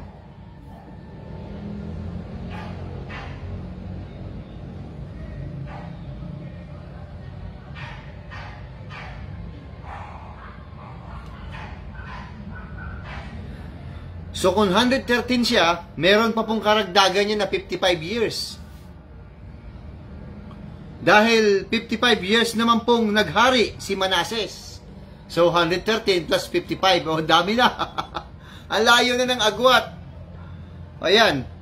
Tapos 3 years naman si Amon. So 55 plus 2 is equals 57. So 113 plus 57. O, tingnan natin. Sabi sa inyo, may mathematics dito eh. 113 plus 57. Ayan. O, 170. Ayan. Pastor Jacob Santos, BWS. 170 years ang pagitan, no? So, lagpas-lagpas na. Ibig sabihin, sumabit pa rin si Google. Hindi na uubra yan. Hindi na po more or less ang ibig sabihin yan. Bago ho umiral si Propeta Jeremias, ayon po sa Biblia na binasa natin, 170 years pa ang pagitan. So nagkamali diyan si Google na 100 years ang pagitan o 70 years eh, hindi na po yan hindi na po yan more or less, lagpas na yan. Saan po ba natin mababasa ang lahat ng yan, mga kapatid? Yan, nakasulat po yan. Bali, 6 po lahat yun, 6 na hari. Ano ho? 6 na hari. Si Haring, ito po, basahin na natin. Si Haring, 6 lahat na hari yun eh. Si Haring Oseas, si Hotam, si Ahas, si Ezekias, si Manases, at saka si Amon. Saka dumating si Oseas. Panahon na po yan ni Propeta Jeremias. Ayan, kasi nung namatay si Oseas, si Haring Oseas, si Propeta Jeremias pa po ang gumawa ng awit doon. Ayan. So, 170 years. Ayan, BWS, wala ka niyan eh. Wala ka kasing mathematics. Kaya, ayan, sablay. Okay.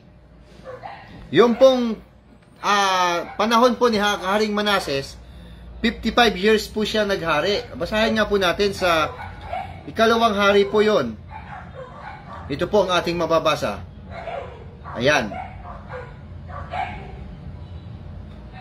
Okay. Sa ikalawang hari po, 21. Ayan.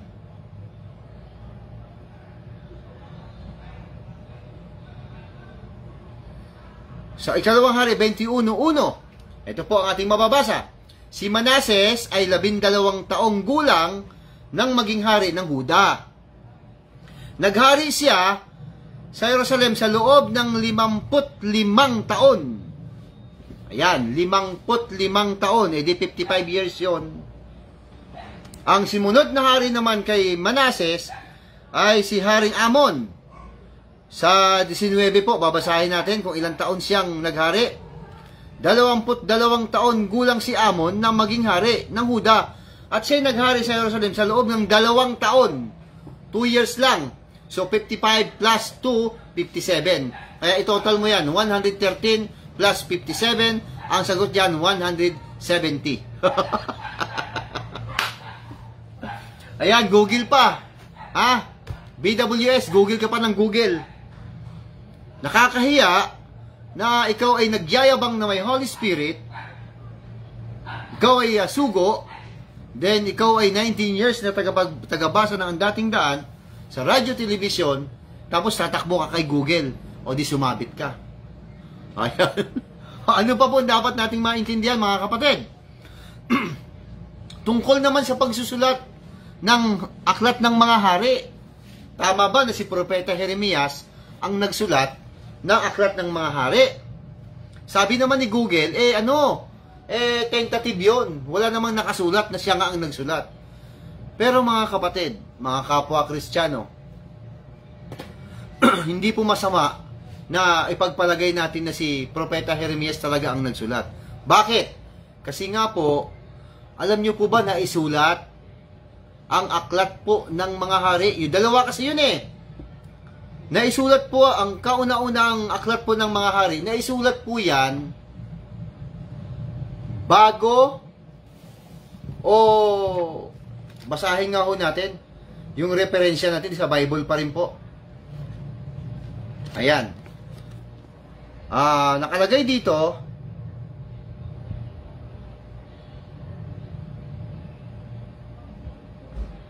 ayan. Nadali siya. Okay.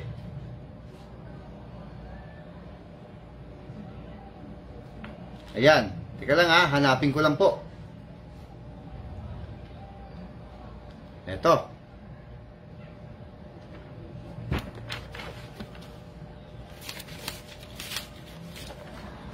Maliliit na letra.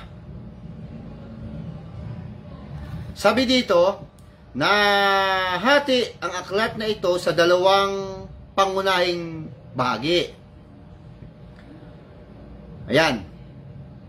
Ang kasaysayan ng dalawang kaharian mula sa kalagitnaan ng ikasyam na siglo.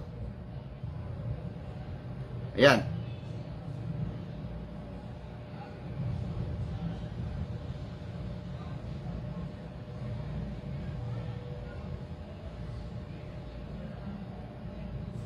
Ayan. Ito sa kabila. Ito. Sa unang hari po tayo. Ang aklat na ito ay ang aklat na ito ay isang maingat na paglalahad at makatarungang paghatol sa mga kaganapan sa buhay ng Israel. Bilang isang kaharian, ito ay may dalawang pangunahing bahagi.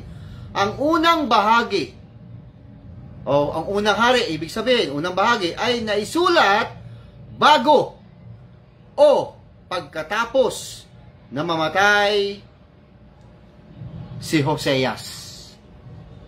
Ayan. Bago o pagkatapos mamatay si Hoseas, naisulat po ang unang hari. Binanggit natin kanina na nung mamatay po si Haring Hoseas, gumawa pa po ng awit si Propeta Jeremias. Naloko na. Ayan.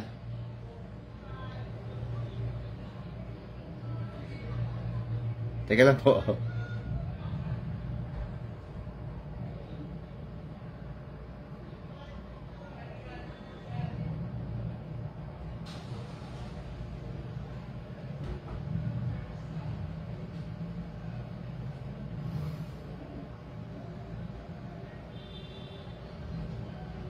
Binabasa lang po ako para maayos po ito.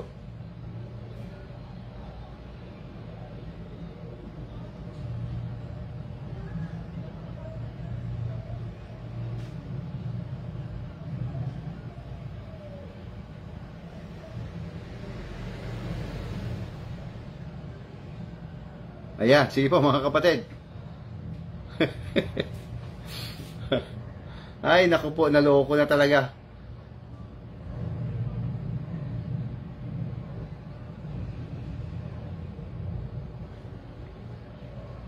Kibeng Valentin Sawak, magandang gabi po sa lahat.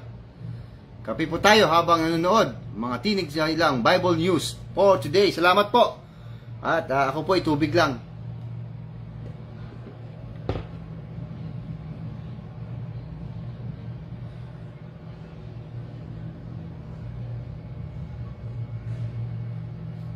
Sa ikalawang kronika po, babasahin nun natin.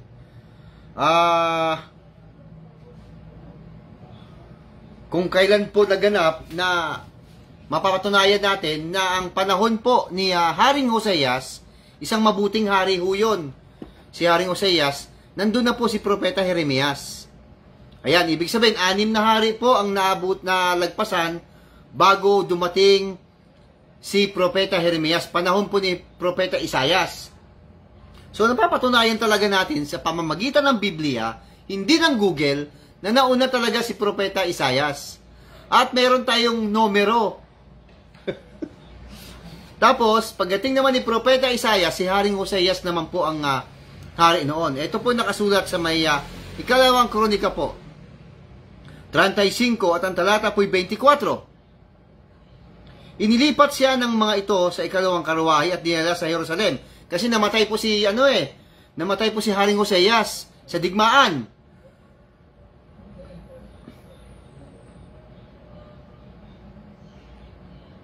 Dito natin simulan sa 20, mga kapatid.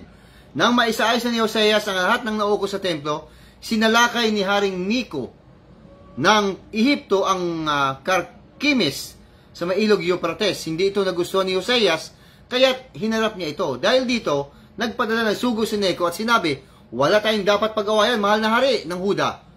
Hindi ka ang pinuntahan ko ito, kundi ang aking mga kaaway. Sinabi sa akin ng Diyos na tapusin ko agad ito. Kakampi ko ang Diyos, kaya't huwag mo na akong hadlangan kung ayaw mong puksain kanya. Ngunit hindi nagbago ang isip ni Hoseas. Ipinasya niyang lumaban. Hindi siya naniwala sa sinabi ng Diyos sa pamagitan ni Neco. Nagbalik kayo siya at magpumunta sa labanan sa kapatagan ng Megiddo. Sa kainitan ng labanan ay tinamaan si Haring Hoseas ng palaso at nalubang na sugatan. Kaya't inutos niya sa kanyang mga tauhan na ilayo siya roon. Inilipat siya ng mga ito sa ikalawang karwahe at dinala sa Jerusalem. Subalit namatay din siya at inilibing sa libingan ng kanyang mga ninuno. Nagluksa ang buong Huda at Jerusalem. Dahil sa kanyang pagkamatay, nagluksa rin si Jeremias. At lumikha pa siya ng isang awit ng pangluksa sa pagkamatay ni Hoseas. Inawit pa ito hanggang ngayon ng mga awit bilang pag-aalala sa kanya. Naging kaugalian na ito sa Israel. Ang awiting ito ay matatagpuan sa aklat ng mga pagluluksa. Ayan, ayan po ang prueba. BWS. Ha? Black Widow Spider. Hindi po ako basta-basta lang umaasa sa Google. Google pa more. Ayan. Google pa more, ha? BWS. Hindi mo kaya? May ano ka may Holy Spirit ka sabi mo Ayan, dito po napapatunayan sa pamamagitan po ng Biblia na nauna talaga si Propeta Isaias. More or less 170 years, hindi 100. Sabit yung Google doon. Binasa ko sa Biblia May mga numero yun More or less 170 years. Sabi naman ni Google, 100 years. Sabagay, hindi naman yata Google yun Ang maaaring Google, pero ang nagbigay kay Google, yung mga mga relihiyon pa rin. Naloko na. Dapat magbase ka sa Biblia. Aralin mong mabuti. Humingi ka ng pahintulot ng gabay sa Panginoon Diyos, yung tunay. Yung tunay na Holy Spirit, BWS. Hindi yung evil spirit, tuturuan ka niya ng mali. Kita mo, tumakbo ka kay Google. Sumabit ka tuloy. Ayan. O ngayon, sino po ang nagsulat ng aklat ng mga hari? Hindi malayo na si Propeta Jeremias nga talaga. Hindi malayo. Kaya kahit wala hong nakasulat, hindi humalayo na siya ang nagsulat ng aklat ng mga hari. Base po sa Biblia na binasa natin, hindi po kay Google. Ano po yung binasa natin? Kasi nga po, naisulat ang aklat ng mga hari, yung unang-una, pagkatapos pong mamatay ni Haring Hoseas. Nandoon si Propeta Jeremias. Gumawa pa siya ng awit. Ayan, awit pang luksa. Tapos, eto na, dumating na po ang panahon ng Babylonian Empire. Ayan, doon naman naisulat ang ikalawang hari. Ayan, si Propeta Jeremias pa rin po yun. Base sa Biblia, hindi kay Google. Ay, nako. Pastor Jacob Santos, ikaw talaga. Nag-ano ka pa kasi. Nagpapanggap ka pa na may Holy Spirit Ay, alam ko naman ang alam ko style mo. Ginagaya mo sila Kibuloy. Ginagaya mo pa ang ibang mga reliyon para makadali ka. Ayan, may panggagamot ka pang ginagawa, nanginginig-nginig pa yung, ewan, kung ano-ano pa pinagagawa mo. Tapos may paksa ka pa tungkol sa magandang kabuhayan ng mga Kristiyano. Inuuto mo lang naman yung mga yan para magbigay sa'yo. Ito naman mga uto-uto, mga matatalino naman, nadadali. Ayan, lakas kaya pagkakitaan ng relihiyon. Mga kapatid at mga kapwa Kristiyano, Ayan, yan po ibig sabihin mga kapatid ha. Sige, paspasan na natin to. Tapos na siguro yan. Dito tayo sa ano mga kapatid? Dito naman tayo sa hermeneutics. Dito po sa ginabanggit na na exegesis, eisegesis, hermeneutics. Ayan. Pag sinabi pong exegesis, ginamit din dati ni Soriano to eh. Pag sinabi pong exegesis, yan po yung X. Ano ho, X. Parang sa gulong, exterior. Ayan. Ayan. Nasa labas. Ayan. Pag exegesis, ibig sabihin po nun, magbabasa ka ng libro, partikular ang Biblia, pag nagbasa ka, papasok sa utak mo, yung binabasa mo, at pagkatapos mong mabasa at sa utak mo na yung binabasa mo, i-eisegesis mo naman. Ibig sabihin, to deliver. Ayan, ibibigay mo naman yung nakuha mong impormasyon sa Biblia at i-eisegesis mo siya. Ayan, yan po ibig sabihin nun. Para sa internet din yun. Upload tsaka download. Ayan. Ay, nako. Pinapaganda lang itong mga Baptist kasi itong exegesis, eisegesis. Ang kauuwian po niyan, exegesis at saka eisegesis equals hermeneutics. Ayan. Ang ibig sabihin naman ng hermeneutics, to interpret. Ayan. To interpret, halimbawa, scriptures, to interpret scriptures. Ayan, yan po ibig sabihin, pinapaganda lang nila ang mga salita. Ayan, magaling dyan sila sa mga Baptist, magagaling sa ganyan. Yung mga words na yan, ng eisegesis, exegesis, hermeneutics. Alam nyo ba, mga kapatid at mga kapwa Kristiyano, na yung hermeneutics na yan, to interpret, ayan, to interpret,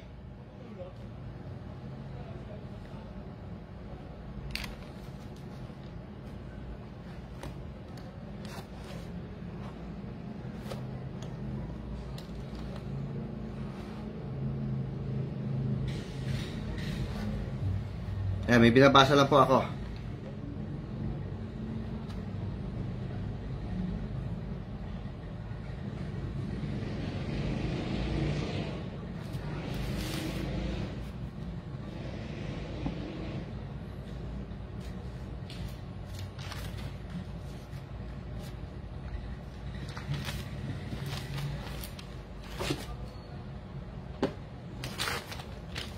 Okay.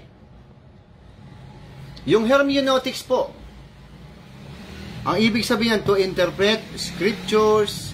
Alam nyo ba na yan po ay salita po yan ng Greek mythology. Yung hermeneutics na yan. Yan po yung si Hermes.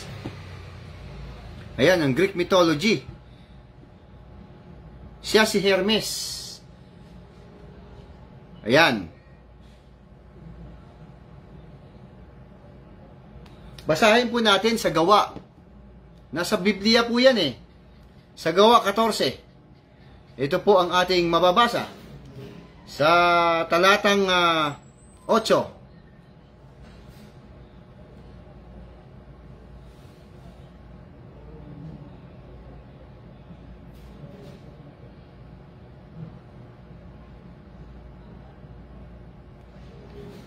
Sa 8 po tayo magsimula, no? 14:8 hanggang 12.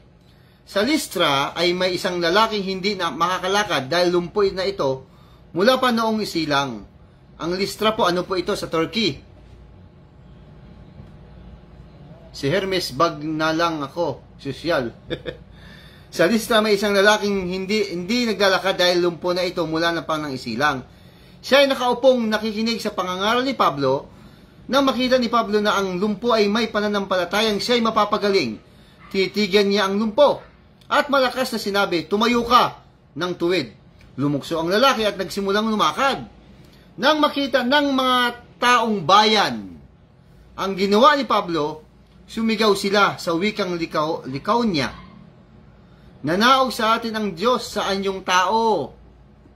Tinawag nilang Zeus si Bernabe at Pablo na may Hermes sapagkat siya ang pangunahing tagapagsalita. Ayan. Yan po ibig sabihin niya, yung Hermes. Siya po ang anak ni Zeus. Kung atin pong pag-aaral ang Greek mythology, ayan, yan po si Michael Floyd Narahos, dira sa Pangpang, Himamaylan, Negros Occidental, Zone 1. Ayan, shout out sa iyong mga inyo dyan sa Pangpang, Himamaylan, Negros Occidental, kay Michael Floyd Narahos. Kilala ko po ang pamilya niya, napakabait niya mga pamilya na yan. Mga Narahos. Okay. Kumusta mo ako kay Uncle Lals? Yan po ibig sabihin mga kapatid, yung Hermes, hermeneutics. Ano po siya? Greek mythology. At siya po ay anak ni Zeus. Pagka binasa po ito sa isang salin ng Biblia, sa Tagalog, siya si Mercury. Ayan, si Hermes. At si Jupiter naman, si Zeus. Ayan. Mga Greek mythology po yan eh. Si Hermes po, siya po yung tinatawag na the interpreter of divine action. Ayan, dyan po kinuha yung pangalang hermeneutics. So, ibig sabihin po mga kapatid at mga kapwa Kristiyano, isa po yan Diyos-Diyosan na hindi dapat yan tinatangkilik. Ayan. Kaya lang, ginagamit po yan ng maraming relihiyon. Yung hermeneutics, magandang pakinggan dahil hindi lagi napapakinggan, hindi lagi naririnig. Pero ang kauuwian yan, to interpret pa rin. To interpret scriptures. Ayan, yan po yung ating pag-aaralan sa gabing ito, mga kapatid. Habang may oras pa ho tayo. Ganito po ang ating pag-aaralan. Ano po ang ibig sabihin ng exegesis? Ayan. Exegesis, magsasample tayo. Ang grupo po ng MCGI. Ayan, bibilisan lang natin. Nagbasa po si K.L. Soriano sa sa aklat po ni Propeta Jeremias sa 16:16 na ganito.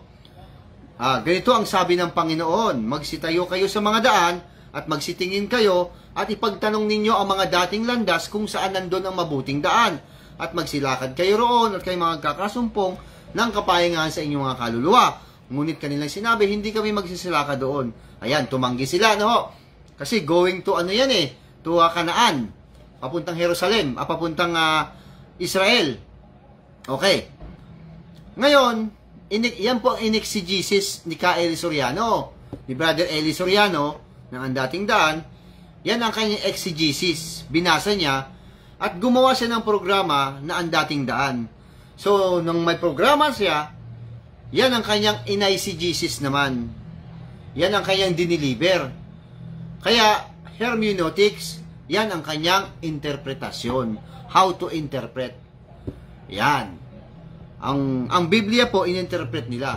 O ngayon, merong mga tumuligsa na ang dating daan, hindi naman yan doon sa Jeremias 6:16, kundi Job 22:15. So, nagkagulo na. Nagrumble-rumble na. Tawag doon, wrong interpretation. Ayan.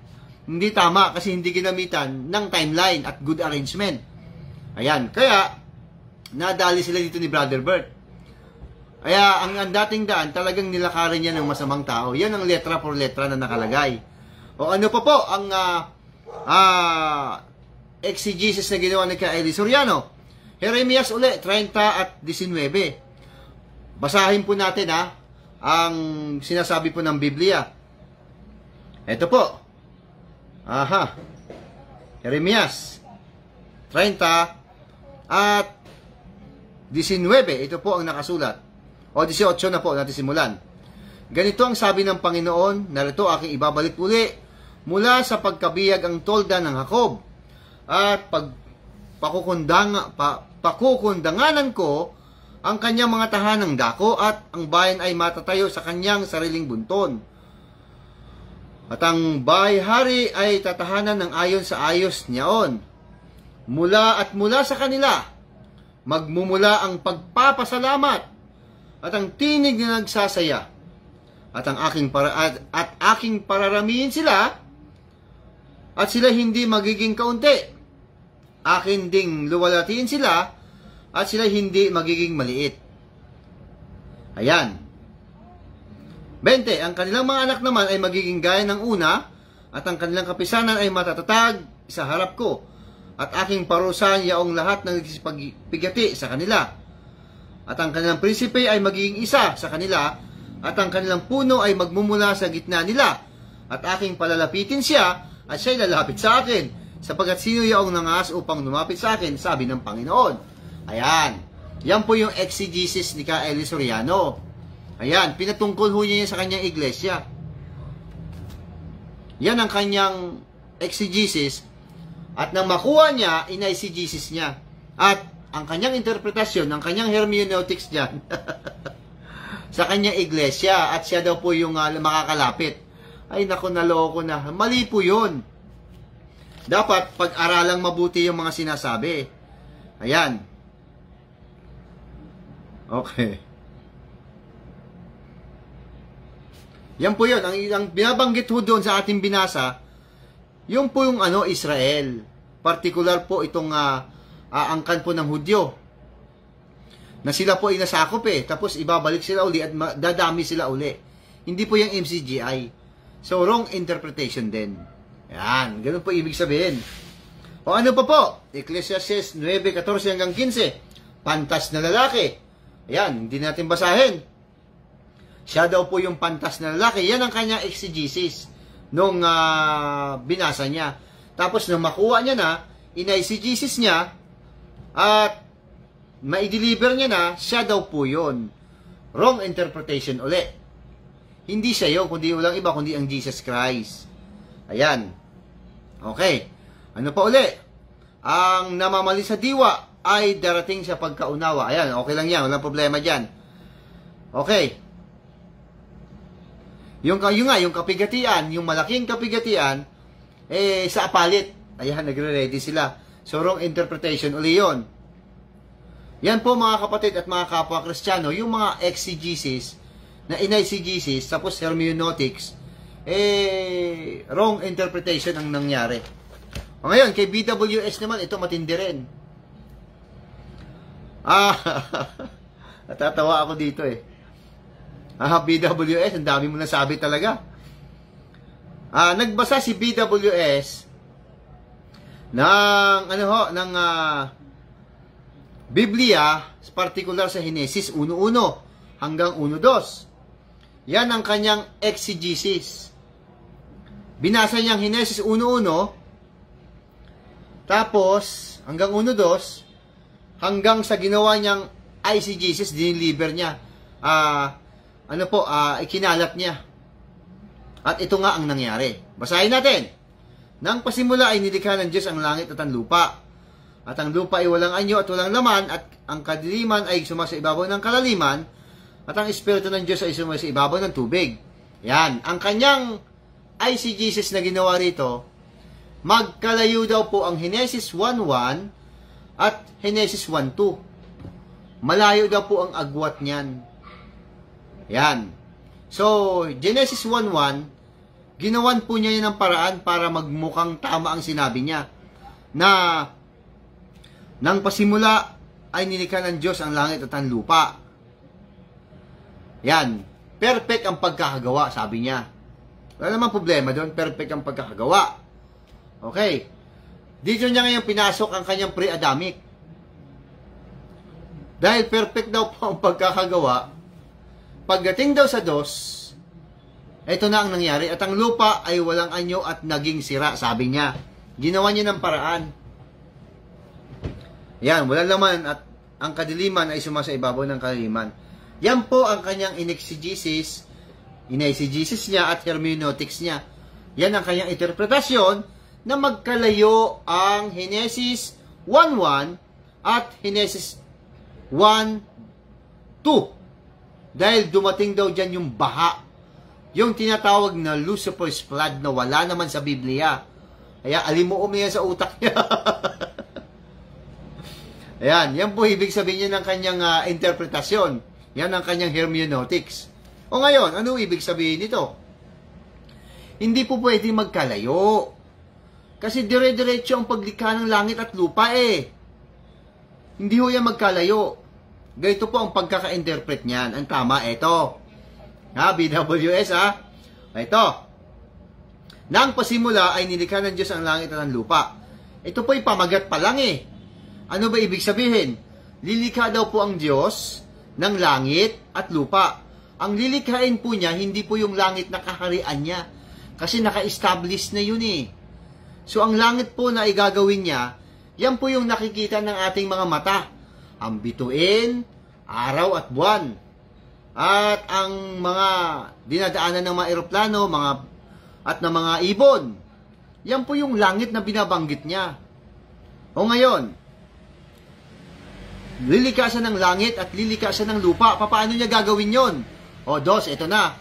At ang lupa ay walang anyo at walang laman. O, ayan. Ibig sabihin, wala pa pong anyong lupa. Kasi lilikain pa lang eh. Parang gumagawa ka ng bahay, hindi mo pa makikita yung pundasyon mo. Kasi puro damo pa. Ayan, walang anyo. Walang anyong lupa. Bakit kaya walang anyong lupa? Ano meron? At ang kadiliman ay sumasa ibabaw ng kalaliman. Ayun, kaya pala walang anyong lupa kasi madilim na madilim. Ang kadiliman po hanggang ilalim. Umaakyat hanggang taas. Madilim na madilim talaga. Kaya walang anyong lupa. Tuloy. At ang Espiritu ng Diyos ay sumaibabaw ng tubig. Ayun, dali. Dahil sa madilim na madilim, walang anyong lupa, ang kadiliman ay sa ilalim hanggang itaas, eto na ngayon ang Espiritu ng Diyos. Sumaibabaw ng tubig. Ibig sabihin, nung lumikha po ng langit at lupa, balot na talaga ng tubig. Nandun na yung tubig. Hindi yan Lucifer's flood. Talagang natural yun. Na paglikha, may tubig na ang earth. Balot na. Talagang punong-puno ng tubig. Umakyat po doon ang Espiritu ng Diyos sa ibabaw ng tubig. Ano nangyari? Tres. Pag-akyat po ng Espiritu ng Diyos sa ibabaw ng tubig, ano po nangyari? At sinabi ng Diyos, magkaroon ng liwanag at nagkaroon ng liwanag. Bibig lang binanggit, oh. Magkaroon ng liwanag. Ping! Oh, yan. Ang Holy Spirit po, ang Espiritu po ng Panginoon Diyos, ang gumagawa, ang lumilikha. Sinasabi lang ng bibig ng Panginoon. At nakita ng Diyos ang liwanag na mabuti at hiwala ng Diyos ang liwanag sa kadiliman. At tinawag ng Diyos ang liwanag na araw at tinawag niya ang kadiliman na gabi. At nagkahapon at nagkaumaga ang unang araw. Ayan ha.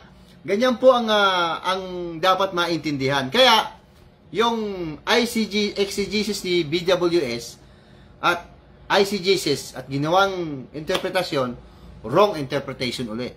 Palpak. Yan, ganun po ibig sabihin doon.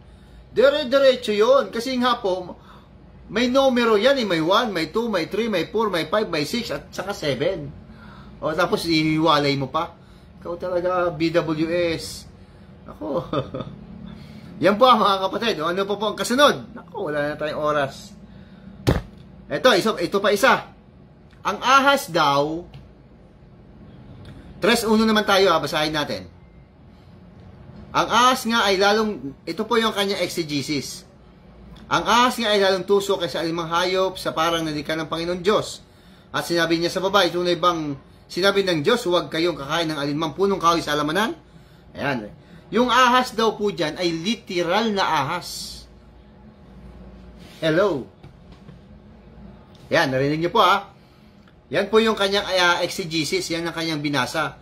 Hanggang sa in-exegesis niya, at hermeneutics, wrong interpretation uli. Yung ahas daw po dyan ay literal, yung talagang nakikita nating ahas. Kasi nagsasalita daw po. Literal daw po na ahas yun. Ayan. Kung literal na ahas yan, BWS, ha?